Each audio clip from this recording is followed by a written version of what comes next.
Some truths don't explode. They slip in quietly, almost politely, and by the time you realize what you're reading, your chest feels tight and your mind refuses to move forward. You reread the same line again and again, hoping you misunderstood it. That is exactly where this story begins. Not with a scream, not with an accusation, but with a number. A number that never should have existed in the first place for Harry. This wasn't about gossip or scandal. It was about something colder, heavier, harder to argue with. A timeline that suddenly didn't line up. A past detail that refused to stay buried. Once that number surfaced, everything he believed he knew about the woman he defended so fiercely began to tilt out of alignment. And when alignment breaks, denial doesn't rush in. Silence does. For years, he had been unwavering. Every question was cruelty. Every critic was malicious. Every doubt was dismissed as noise. One voice in particular was erased completely. Samantha Markle. She was treated as irrelevant, unstable, bitter, someone whose words didn't deserve oxygen. And that strategy worked until it didn't. Because what happens when the person everyone told you to ignore isn't speculating, isn't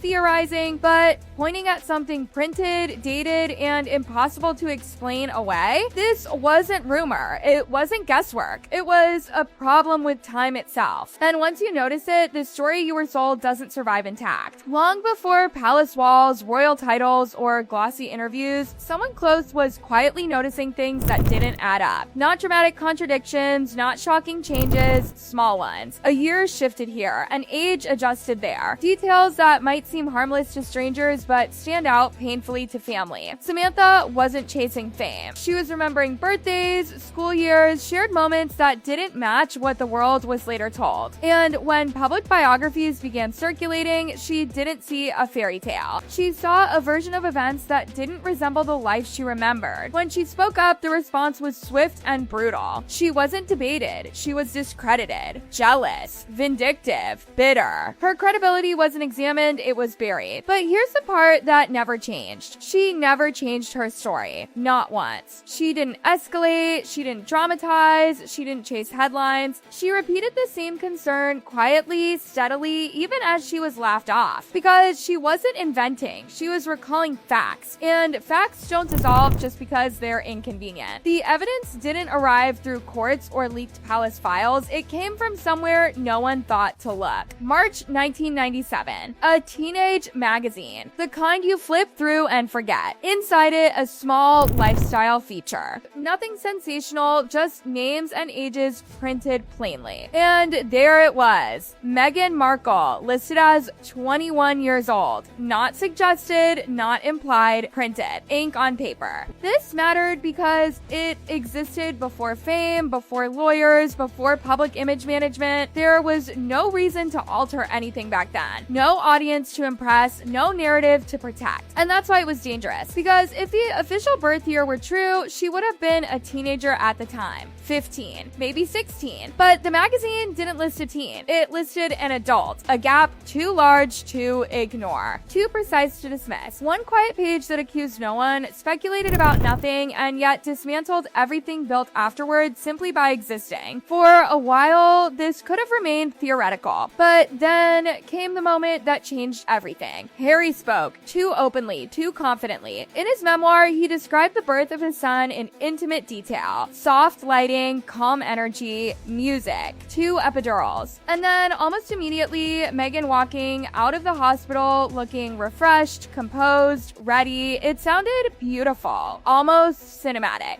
But beauty doesn't override biology. Anyone familiar with childbirth knows this. After an epidural, you don't stand up and stroll out. Your lower body is numb. Blood pressure must stabilize. Movement returns slowly. Observation isn't optional, it's required. Yet, the timeline Harry described suggested labor, 2 epidurals, delivery, recovery, and discharge all within roughly 2 hours. 2 hours! Not unlikely, not rare. Impossible. The issue wasn't emotion, it was the clock. Because once time enters the story collapses. And when a story collapses physically, it forces a far more dangerous question. What part of this was edited? This is where the age question stops being personal and becomes medical. Pregnancy isn't judged by appearance, it's judged by risk. And risk changes sharply with age. After 35, pregnancy is classified as advanced maternal age. After 40, it becomes high risk. Monitoring increases, tests multiply, hospital stays lengthen. Discharge timelines slow. If Meghan were the age the public believed, late 30s, the birth still required caution. But if the earlier timeline is correct and she was in her early 40s, everything changes. There would be no rushing, no casual exits, no immediate departures after epidurals. Medical protocol alone would demand extended observation. Suddenly, the secrecy surrounding the birth begins to make sense. The private hospital, the undisclosed medical team, the limited information. This wasn't about privacy, it was about control. Because once medical facts enter the conversation, narratives lose flexibility. To understand why this mattered so much, you have to understand the worlds Meghan moved through. Hollywood is brutal with time. Youth isn't admired, it's demanded. Shaving years off of Isom isn't vanity, it's survival. Then came royalty, where age isn't about roles but optics, fertility, heirs, and timelines. A younger bride fits a fairy tale. An older one introduces urgency. One story sells romance, the other invites scrutiny. So perfection became essential. Every detail had to align. Every appearance had to match the narrative. Because once one piece slips, the rest follow. That's why the pregnancies were sealed so tightly. Why questions were deflected. Why timelines were guarded. It wasn't about deceiving the public. It was about protecting a story that couldn't survive examination. Eventually, memory wasn't enough. Records mattered. That's when Thomas Markle stepped forward. Not as a vengeful parent, not as a provocateur, but as a man who kept documentation long before anyone imagined it would matter. He raised her, paid for her education, recorded milestones the way parents do,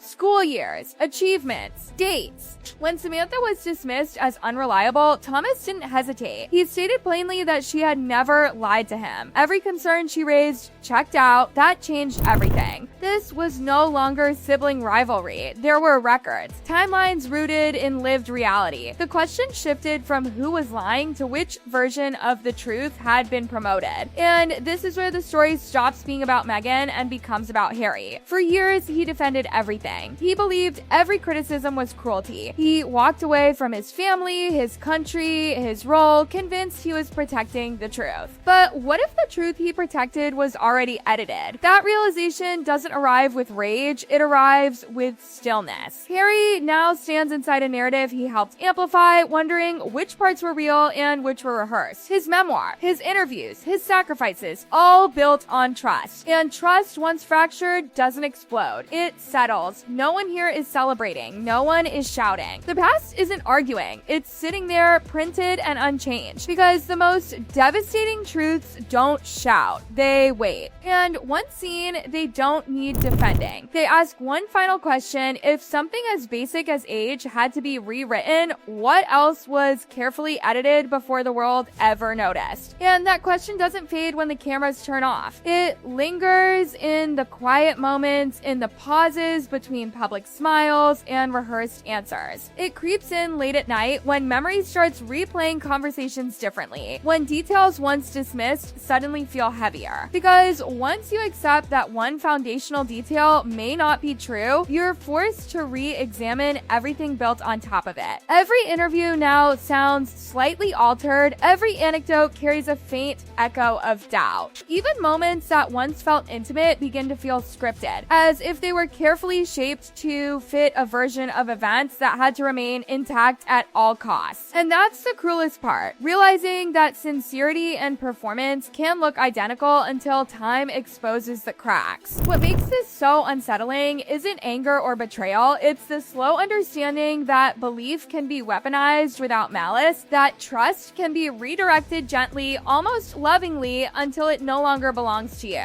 Harry didn't defend a lie because he wanted to. He defended it because he believed it was truth. And now the silence around him feels louder than any accusation ever could. No rebuttal, no correction. question. Just unanswered gaps where certainty once lived. Because when a story depends on precision, even the smallest discrepancy can unravel it. And once unraveled, there is no dramatic ending. Only the quiet reckoning of realizing that what you protected so fiercely may never have been the full story at all. Full story at all. Full story at all.